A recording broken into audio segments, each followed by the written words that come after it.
actualidad, los protagonistas, el análisis y la información en Contacto Directo.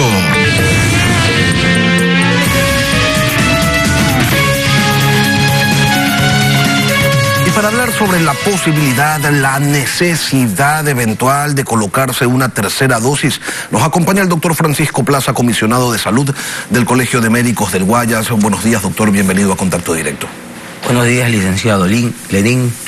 También cordiales saludos para la teleaudiencia de Contacto Directo y de Coavisa. Doctor Plaza, ya son varios países los que van a aplicar la tercera dosis o los que ya la están aplicando propiamente dicho. República Dominicana, Alemania, Francia, Israel, Uruguay, Chile, Emiratos Árabes Unidos, Rusia. En Estados Unidos también hay ciertas consideraciones al respecto. Y todo por la variante Delta. Se ha dicho insistentemente que con 2 dosis se alcanzaba un porcentaje importante de protección, pero los científicos de esos países mencionados no lo consideran así, dicen que es necesaria una dosis más.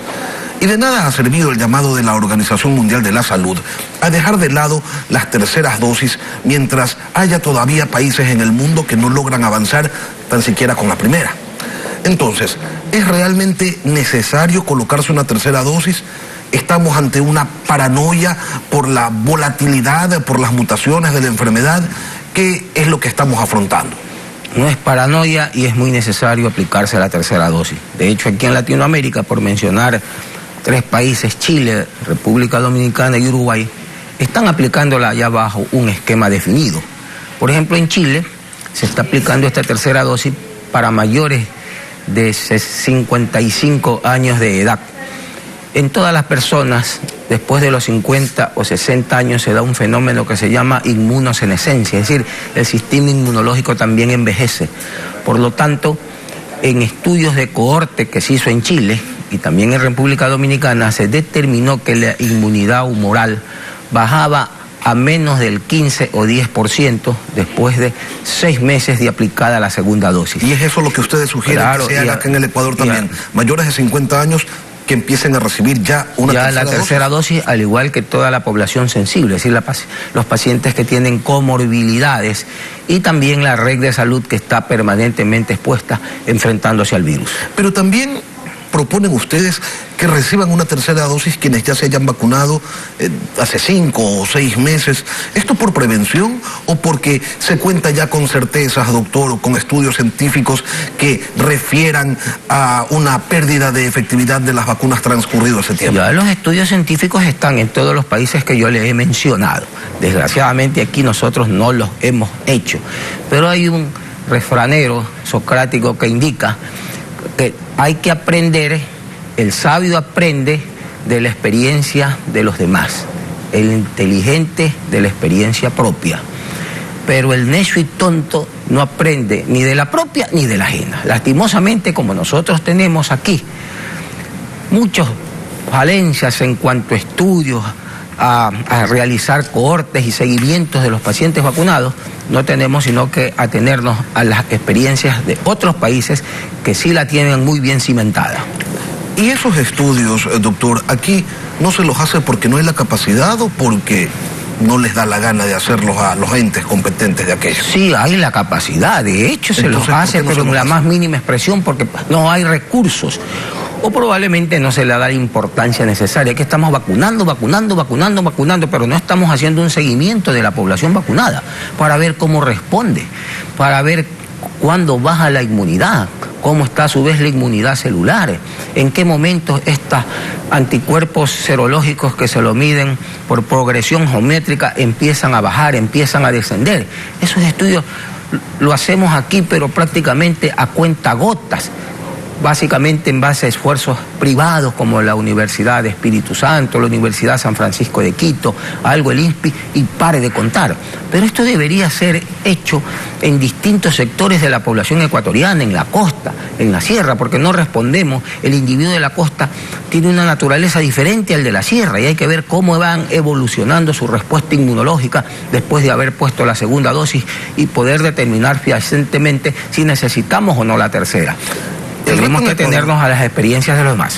El reto en Ecuador, doctor, es vacunar a la mayor cantidad de la población y mientras no se haya logrado eso, ¿Tiene sentido pensar en una tercera dosis? Y se lo pregunto, doctor, porque ustedes desde el Colegio de Médicos del Guayas eran quienes reclamaban en su momento que se debía llegar a la mayor velocidad posible, al menos a un 70% de la población vacunada. Ahora, sin llegar todavía a ese porcentaje, se tendría que ir por una tercera dosis y después seguramente por una cuarta o por una quinta.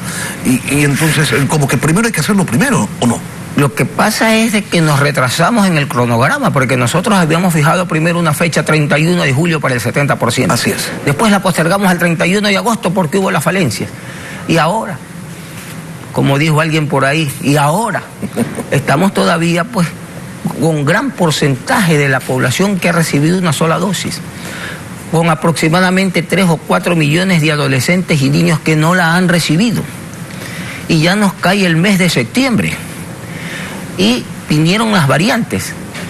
Y la meta para lograr la inmunidad de rebaño se nos alejó de un 70 a un 85%, porque con cada variante las vacunas pierden cierto grado de eficacia y de efectividad.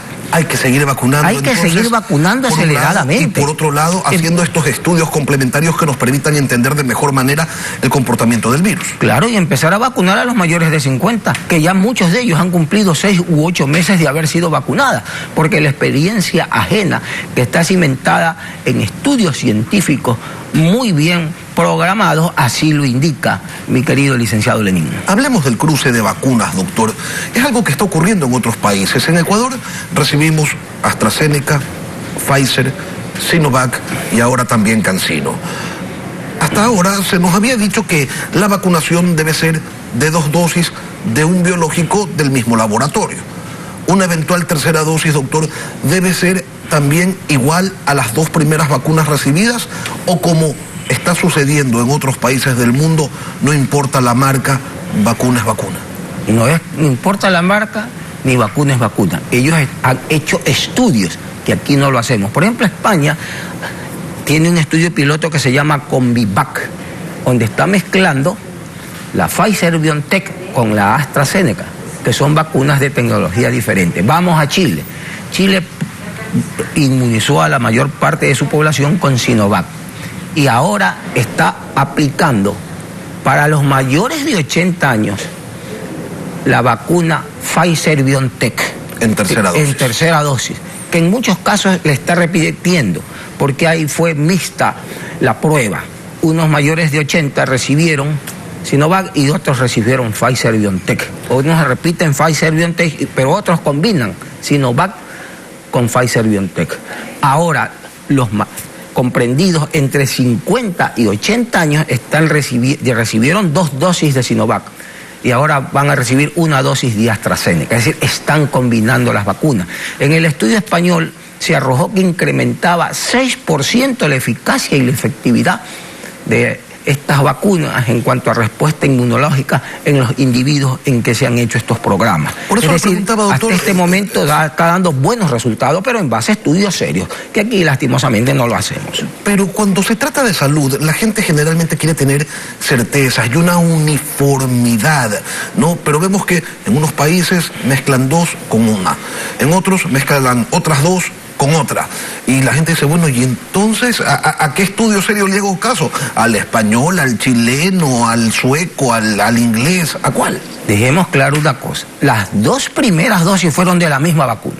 Donde se está haciendo el intercambio es para la tercera dosis. Y en base a estudios que ellos han hecho incluso aleatorizados. ¿No importaría entonces de qué laboratorio es la tercera dosis? Lo importante es recibir una tercera dosis. Recibir una tercera dosis de las vacunas calificadas. Claro, porque también no podemos poner cualquier vacuna. Hay vacunas calificadas que tienen estudios serios y esas son las que están aplicándose a nivel mundial y particularmente en estos países y las que debemos aplicar aquí nosotros también. De tal manera que me atrevería a decir de que aquí, al menos los que recibieron Sinovac y son mayores de 50 necesitarían ya la tercera dosis, lógicamente si tienen más de 6 meses de vacunado, que podría ser Pfizer-BioNTech. Bueno, y los que recibieron Pfizer también, ¿no? Porque en Estados Unidos, lógicamente. O sea, en todas partes hemos visto que el propio laboratorio sugiere... recomienda la tercera dosis. Exacto. Ahora, médicamente, y ya pasando a otro tema, obviamente relacionado con el asunto del COVID, doctor, estas medidas del retorno voluntario a clases o ya el retorno presencial propiamente dicho a clases, ¿es aconsejable o debería estar suspendido hasta enero del 2022 con la excepción de los estudiantes universitarios quienes se supone que ya deben estar vacunados? Muy clara la posición del colegio. Los universitarios del nivel superior regresa en octubre, lógicamente manteniendo las medidas de bioseguridad. Los adolescentes y los niños a partir del próximo año, mi querido licenciado Lenín. Todavía no está vacunado. Y a partir del próximo año porque deberían estar vacunados. Ya deberían estar vacunados, al menos los adolescentes. Porque en cuanto a los niños, que ya hay países que están programando la vacunación, esto sí amerita estudios científicos serios y debe el país implementarlo para asegurar la salud de nuestros infantes. ¿Se refiere usted a los menores de 12 años? A los menores de 12 años. Ahí dice una distinguida epidemióloga que la mejor manera de protegerlos es que sus padres estén vacunados y el entorno que los rodea también esté vacunado. Y probablemente no necesiten de inmunizarse, pero es probable que a la larga, a nivel mundial, también la población infantil tenga que recibir las vacunas. Aun cuando en varias ciudades se ha logrado controlar, entre comillas, las cifras de mortalidad y vemos que la disponibilidad de camas UCI es mayor, también que cada vez hay menos ocupación de camas para pacientes COVID en hospitales públicos y privados del país. ¿Se puede realmente, doctor, considerar que hemos logrado controlar a la variante Delta o se trata simplemente de un subregistro que tiene su origen en la falta de pruebas genómicas suficientes que permitan tener una lectura real del panorama sanitario nacional e identificar y tomar acciones ante la llegada de una nueva ola? Le hemos controlado en el sentido de que no ha sido una tragedia la aparición de la variante Delta, pero aquí definitivamente hay subregistros y una carencia casi absoluta de pruebas genómicas y también del testeo de la población, porque en base a eso podríamos planificar los protocolos y los pasos a seguir. Desgraciadamente aquí no lo hemos hecho en cantidad suficiente. De hecho, mire, durante toda la pandemia tenemos un exceso de muertes de 87.573 personas que han fallecido versus el año con el que se compara, que es 2018, y también el año 2019. El Estado reconoce a duras penas 30.425 fallecidos. ¿De dónde está ese exceso? ¿De dónde sale el exceso de personas fallecidas? Relacionados directa o indirectamente con la pandemia. Aquí no hay que darle vueltas al asunto porque está más claro que un día soleado, mi querido licenciado Lenín. El doctor Francisco Plaza, comisionado de salud del Colegio de Médicos del Guayas. Gracias, doctor, como siempre, por acompañarnos en este espacio. A ustedes muy gentiles por la entrevista. Muy buenos días. Gracias, doctor.